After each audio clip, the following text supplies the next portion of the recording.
Students, welcome to my online English class. I hope that all of you are well by the grace of Almighty Allah. I am also well. I am going to teach you complex to simple. Complex to simple. এর আগেও আমি complex two simple শিখিয়েছিলাম তোমাদের। আজকে conjunction if, একটু খেয়াল করো। If you work hard, you will prosper in life. If you work hard, subordinate clause. আমি তোমাদের আগেও বলেছি, যখন কমপ্লেক্স বাক্যকে সিম্পল করব আমরা, সাবঅর্ডিনেট ক্লজটার ভিতরকার কনজাংশন, সাবজেক্ট এবং ভার্ব, এই তিনটা জিনিস আমাদের ওখান থেকে নষ্ট করতে হবে, স্বাভাবিক অবস্থায় রাখা যাবে না। ইফ কনজাংশন যদি থাকে, ইফের পরিবর্তে বাই দিতে হবে। একটু খেয়াল রাখতে হবে, ইফ যুক্ত অংশটা যদি অ্যাফার্মেটিভ হয়, হ্যাঁ বোধক হয়। ইফ যুক্ত অংশটি যদি হ্যাঁ বোধক হয়, খেয়াল করো, ইফ ইউ ওয়ার্ক হার্ড, এই ক্লজটি যদি হ্যাঁ বোধক হয়, তাহলে আমরা ইফের পরিবর্তে বাই, সাবজেক্টের পজেসিভ। দেখো এখানে ব্র্যাকেট দিয়েছি, এই কারণে আমি এর আগের দিন তোমাদের বলেছিলাম, দুটি ক্লজের সাবজেক্ট যদি একই হয়, তাহলে এই সাবজেক্টটা পজেসিভ না দিলেও চলবে, দ্যাট ইজ ওই সাবজেক্টটা টোটালি বাদ দিয়ে দেওয়া যাবে। তাই এখানে ব্র্যাকেট দিয়ে দিয়েছি বোঝানোর জন্য।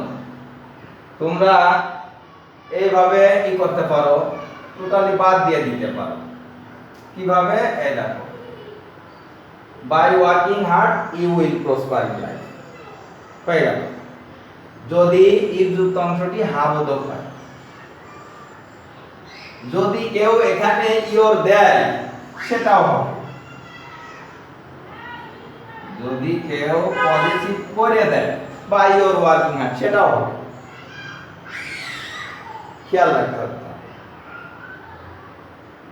আবার শোনো খেয়াল করে, ইফ কনজাংশন, ইফ যুক্ত কমপ্লেক্স বাক্যকে যদি তোমরা সিম্পল করতে চাও, ইফের পরিবর্তে বাই, সাবজেক্টের পজেসিভ, দুটি সাবজেক্ট এক হলে পজেসিভ না করে সাবজেক্টটা টোটালি বাদ দিলেও হবে, ভার্বটার সাথে আইএনজি, আর প্রিন্সিপাল ক্লজ যে অবস্থায় আছে ওই অবস্থায়, আর কোথাও কোনো চেঞ্জ হবে না।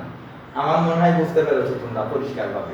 এখানে ইফ যুক্ত অংশটি, আরেকটি বাক্য দেখো, ইফ যুক্ত অংশটি নেগেটিভ হলে, if you do not work hard you can not prosper in life.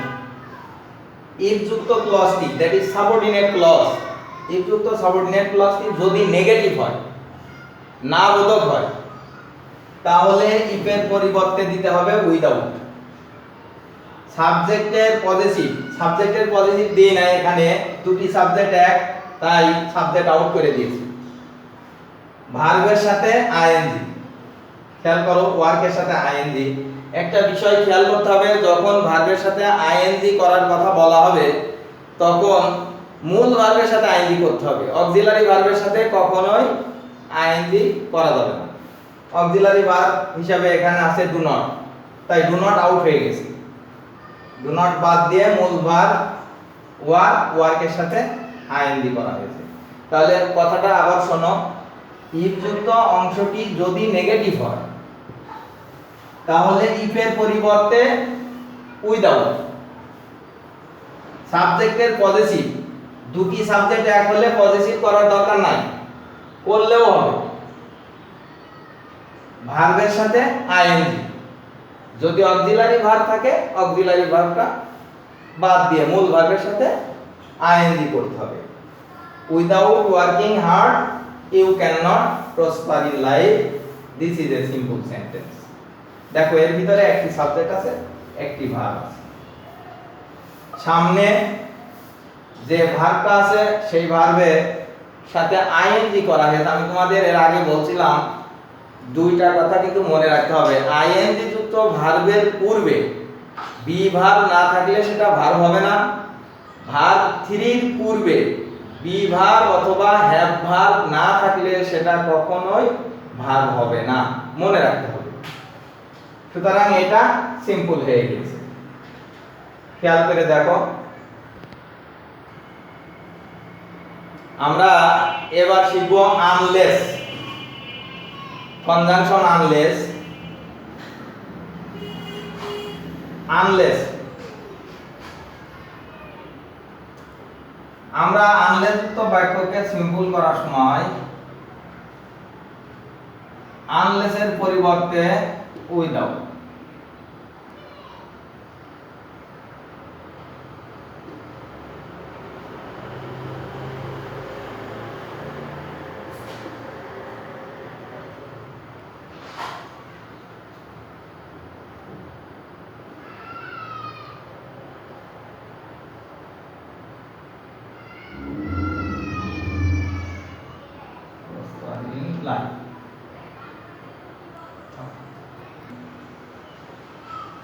আমরা আনলেসের পরিবর্তে উইদাউট দিয়েছি। সাবজেক্টের পজিটিভ দিতে হবে। সাবজেক্টটা দেখো প্রায় বাক্যে আমরা সাবজেক্ট নষ্ট করছি পজিটিভ দিয়ে। তবে একটি কথা মেমোরিতে রাখতে হবে, দুটি সাবজেক্ট, দুটি ক্লজের সাবজেক্ট এক হলে সেটার পজিটিভ না করলেও চলবে, দ্যাট ইজ সাবজেক্টটা টোটালি বাদ দিয়ে দিলে হবে।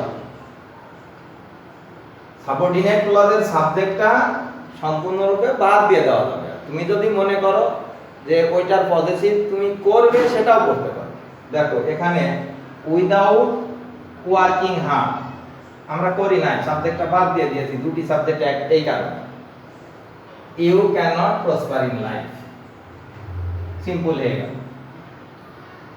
তার মানে ইফ যুক্ত যে কমপ্লেক্স বাক্য আমরা শিখলাম, ইফ যুক্ত অংশটি নেগেটিভ হলে ঠিক যেরকম হচ্ছে, আনলেস ঠিক সেরকমই, সেম জিনিস। এগুলো খুব সহজ বিষয়, আমার মনে হয় বুঝতে তোমাদের অসুবিধা হওয়ার কথা না, একটু খেয়াল করলে তোমরা পারবে। আর এইগুলো পারার জন্য আমি তোমাদের প্রথমে সিম্পল, কমপ্লেক্স এবং কম্পাউন্ড শেখানোর জন্য, এই সেন্টেন্সগুলো শেখানোর জন্য যে ক্লাসটা নিয়েছিলাম ওইটা একটু ফলো করবে। কনজাংশনগুলো মুখস্থ করতে হবে, সাবঅর্ডিনেটিং কনজাংশনগুলো, কোঅর্ডিনেটিং কনজাংশন, ক্লজের নামগুলো মুখস্থ রাখতে হবে, মনে রাখতে হবে। প্রিন্সিপাল ক্লজ, সাবঅর্ডিনেট ক্লজ, কোনটা প্রিন্সিপাল কোনটা সাবঅর্ডিনেট সেটা তোমাকে বুঝতে হবে, তাহলে খুব সহজ হবে। আর আমার মনে হয় ওটা বুঝতে কারোরই অসুবিধা হওয়ার কথা না, এর আগে আমি ওইগুলো তোমাদের শিখিয়েছি, আমার মনে হয় তোমরা পারবে। ঠিক আছে, আমরা পরবর্তী আরেকটা কনজাংশনে যাব।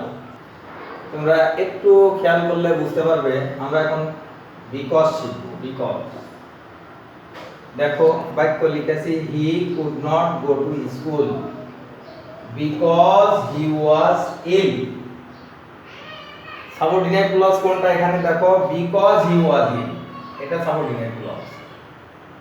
তাহলে এখানে প্রিন্সিপাল ক্লজ আগে আছে, আগে যে ক্লজটি যেভাবে আছে ওইভাবে আমরা লিখে নেব।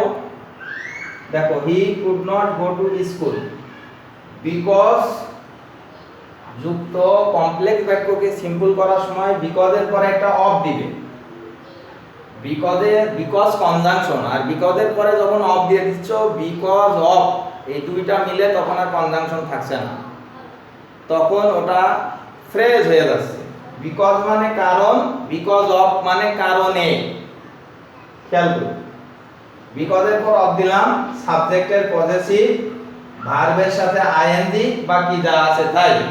আমি তোমাদের এর আগেও বলেছিলাম, এই ক্ষেত্রে যদি বি ভার্ব থাকে, পরেরটা দেখো, বি ভার্ব থাকলে বি ভার্বটা টোটালি বাদ দিয়ে এর পরের যে অ্যাডজেক্টিভ তার নাউন রূপ করলেও হবে। আর দুটি সাবজেক্ট এক হওয়ার কারণে পজিটিভ না করলেও চলবে। দেখো পরেরটা পজিটিভ করি না, পরের আরেকটা বাক্য দেখো, I could not attend my class because I went to Dhaka. I could not attend my class because I went to Dhaka. দেখো এখানে because এর পরে আমরা অফ দিয়েছি, সাবজেক্ট, দুটি সাবজেক্ট এক, তাই এটার পজিটিভ এখানে করি নাই। যদি কেউ করতে চাও করতে পারো। আই এর পজিটিভ মাই, ভার্বের সাথে আইএনজি করেছি। ভার্বের দ্বিতীয় রূপ আছে, কিন্তু আইএনজি করার সময় অবশ্যই প্রথম রূপের সাথে আইএনজি করতে হবে। গোয়িং টু ঢাকা, তাহলে কি দাঁড়ালো?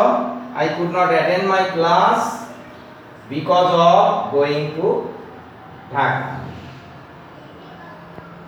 আমার মনে হয় বুঝতে পেরেছো, বিকজ থাকলে বিকজের পরে অফ দিতে হবে। তাহলে সাবঅর্ডিনেট ক্লজের ভিতরকার কনজাংশন যেটা, সাবঅর্ডিনেট ক্লজের কনজাংশনের সাথে আমরা অফ দিয়ে দিচ্ছি, কনজাংশন থাকছে না। সাবজেক্টটার পজিটিভ করব, ভার্বটার সাথে আইএনজি করব, সিম্পল হয়ে যাবে। আমরা বিকজ শিখলাম।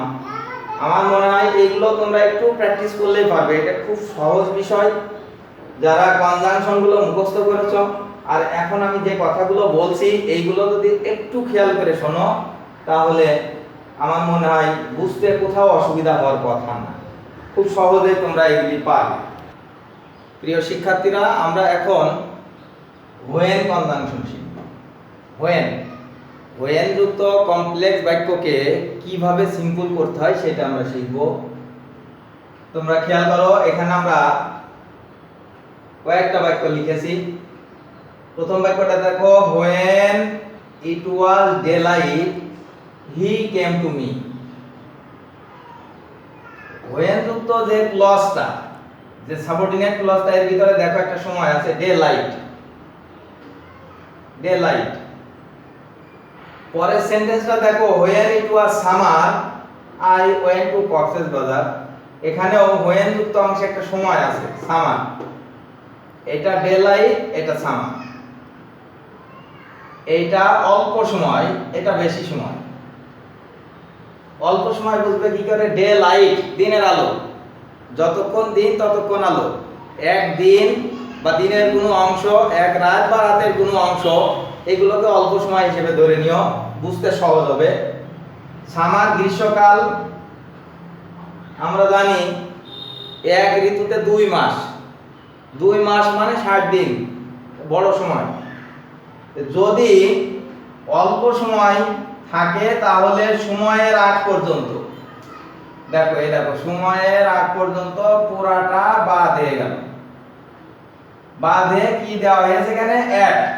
সময়ের আগে দেওয়া হয়েছে অ্যাট ডেলাইট, বাকি যা আছে সব তাই।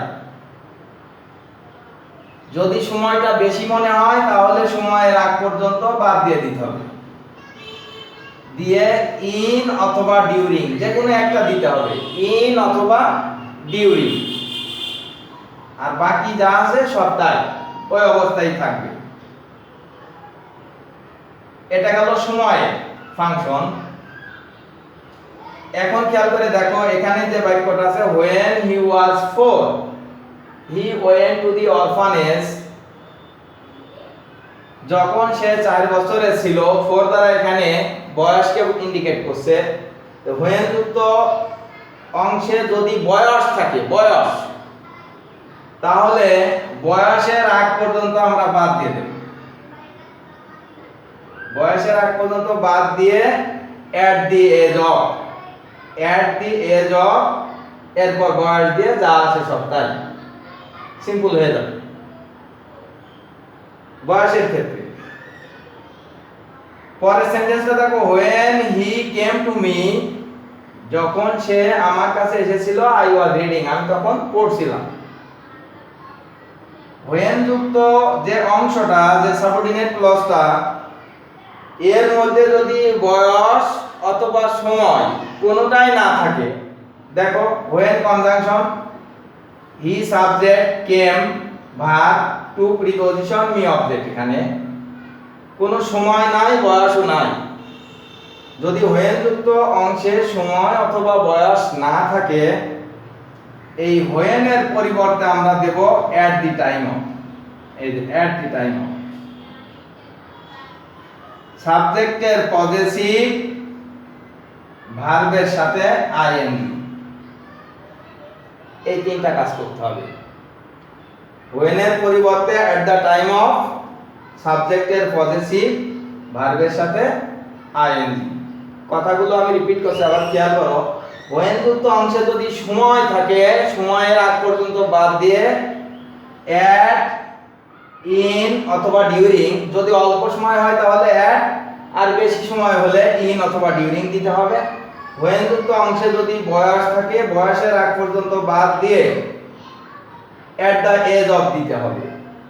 when যুক্ত অংশে যদি সময় অথবা বয়স কোনোটাই না থাকে, when এর পরিবর্তে at the time of সাবজেক্টের পজিটিভ ভার্বের সাথে আইএনজি করতে হবে।